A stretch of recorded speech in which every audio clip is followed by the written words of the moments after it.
from a perspective of an Egyptian company that has lots of footprint across Africa, could you comment on how your digital transformation plans changed after COVID during the last couple of years?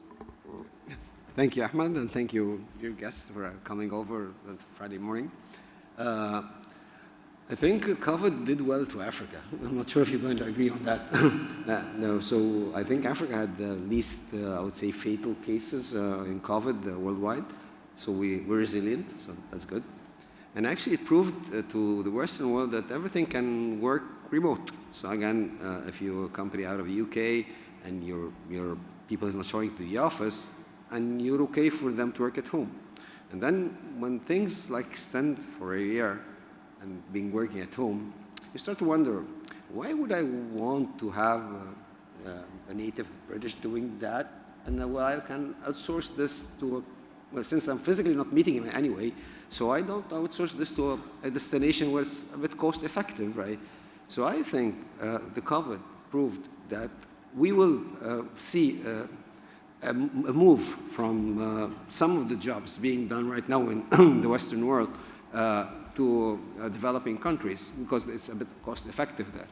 And again, I think Africa would be at the heart of that. And the young talent that we have in Africa, I think they're amazing. What's happening in Nigeria, in Tunisia, Egypt, South Africa, from the technology standpoint, technology and training and the talents, really makes a difference. And what we see is that the jobs would be moving towards these countries, more and more coming. And again, because again, COVID proved that we don't have to be physically there to work. So, and we've operated almost 18 months. 18 months, people working from home, working from the cafe or whatever. But you don't have to be physically there to deliver the work. So I think overall, COVID would help Africa. Again, it helped a bit, but again, I think moving forward, it would help. But this would put a bit of a pressure on us on availing the infrastructure. Our friends here at Cassava is really helping on that. So having the infrastructure to support that. We at Sweden also are investing in people. We pledge ourselves to do 10 technological universities. Again, we're starting the first one in September 2023, but we're investing in technology training. We want to grow talent. We want to grow young African talent to really feed the market. We know that the market would need them. So again, I'm pretty much optimistic of what will happen for Africa post-COVID. Thank you, Mr. Tal. Going to another point, which is that Africa actually, if we look at it, is poised to play a major role in the world. In population terms, Africa is the continent that will see the highest growth in population, and estimated by that population will double by 2050, and it will double again by 2100. So at the time, it would be assumed that out of every 3 persons on Earth, 1 of them will be African. So let me start this time by Mr. Ibrahim. From that perspective, how do you see the future of Africa and the future of Africa youth? Thank you. So the youth is fundamentally, in our view as a bank, the epicenter of everything. So we're probably one of the few institutions that taking a massive agenda around that topic. I'm sure whether you spend time on our press releases and so forth, you will see initiative around youth, around creativity, funding movies. We actually have something called Canex, which is around the creativity sector. We've been sponsoring even fashion shows. So the point you've made about the numbers is really where it's at. You will have basically no continent in the globe with that amount of youth. Already we are champion there, and in the next 30 years, we can only stay the champion, while you have other continents that are having population going down, youth going down. In the territory, you have a company called Andela that has become a unicorn in no time, where fundamentally what they succeeded as doing is finding young talent in Africa that gets exported to code and gets salaries like they would get in the US. But that's basically what Andela is. It's basically a platform that was finding Africans for foreign companies. Now it's doing it in Estonia. But I think the key ingredient is having companies that can hire them from here. So, obviously, Cassava, being part of Econet, is part of a group that's been discussing digital a couple of decades ago when it was not yet so fashionable. And today, with everything that the group has been doing, we've been just very happy to see the phenomenal adoption of this client by the world. You know that in the life of banking, and even as a parent, is when you see others adopting your child ahead of you, that you know that you've done something good. So today, it's a client that, because of the good work they've done, you have the Googles of the world, the Facebook of the world, the Goldman Sachs of the world, chasing, where you were the only one before. So at first, as a parent, it feels strange when your kid, not to say that the company is our child, but as a banker, you feel that this is my client. But then when you see everybody adopting it, you know that there's something fundamentally good there. And that will create more money going there, more jobs created there, more youth who will evolve to become something better tomorrow. So I think it's fundamentally within that supply chain of having something for the youth, but then funding some customers, some client that will also feed that youth. And we will get our Zuckerbergs. That's really where it is. Because today, if you have a kid who's still not 30, who is controlling over 1.5 billion eyeballs, it shows you that it's not about age. Stripe is a $92 billion company by two brothers who still collectively are not 50 yet. So it's really where it's at. Thank you, Mr. Ibrahim. Mr. Hardy,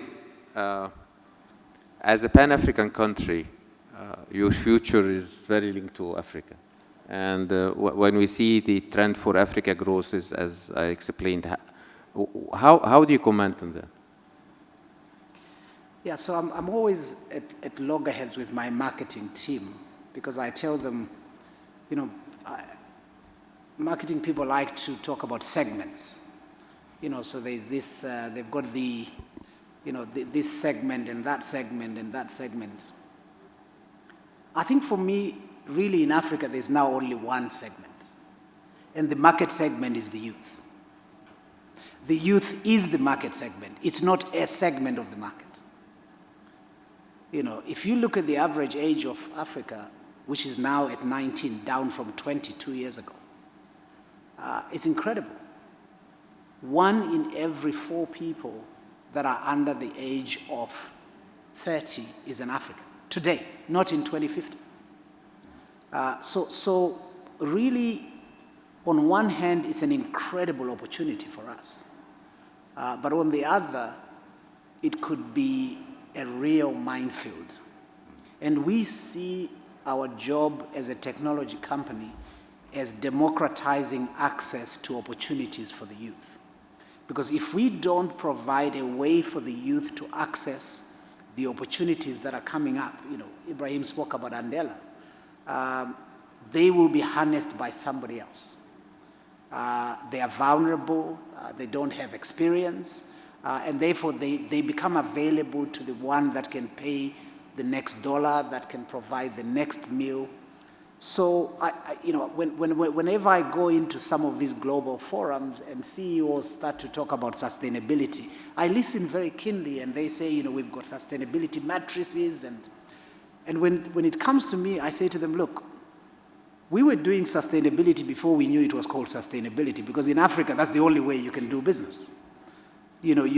So we don't have youth programs because it's fashionable. It's really inherently about sustainability for every business in Africa. Because the youth today, if they can be bought for $1, they can destroy this new capital. So if we are not harnessing them, if we're not giving them access to opportunities, so really when you look at what all of us, not just technology companies, technology is an enabler, but whether somebody is in manufacturing or mining or inherently the sustainability story is, what are you doing about the youth? Because if we don't harness that energy, it will invariably get misused by others, and we will lose the opportunity that the African youth have. So that's why for us the vision is a digitally connected future that leaves no African behind. And if you go back to what I just said, the African for us, the market segment is the youth. So we just didn't want to exclude ourselves. We could have said leaving no youth behind, but our marketing people were kind enough to say leaving no African behind. Thank you. Thank you, Mr. Brahim. Mr. Tariq, again about your vision and the implication of that on your industries and your group as well, and how you see Africa future and your company future that is, again, very linked to it. Towards the future is digital, right? We all know that. Actually, I'm long-term working within the IT industry. Historically, we had two kinds of industries. We had the IT industry and we had the communication industry, and now they have converged. We have an ICT industry. We don't have an IT and a communication yet. What's increasingly happening is in the energy world. So the energy is getting into the IT. So I think the energy and the ICT world would converge. So the Internet of Energy, I think, and actually there is the IOE right now is the Internet of Everything, I would say. So energy and IT would converging. We've realized that. We're historically being an energy company, and right now we're moving, we're not moving, but we're adding a big digital practice. We see that this is the future, so we're really investing in that part. And again, primarily because we see the opportunity in Africa within this investment, digital investments, yeah.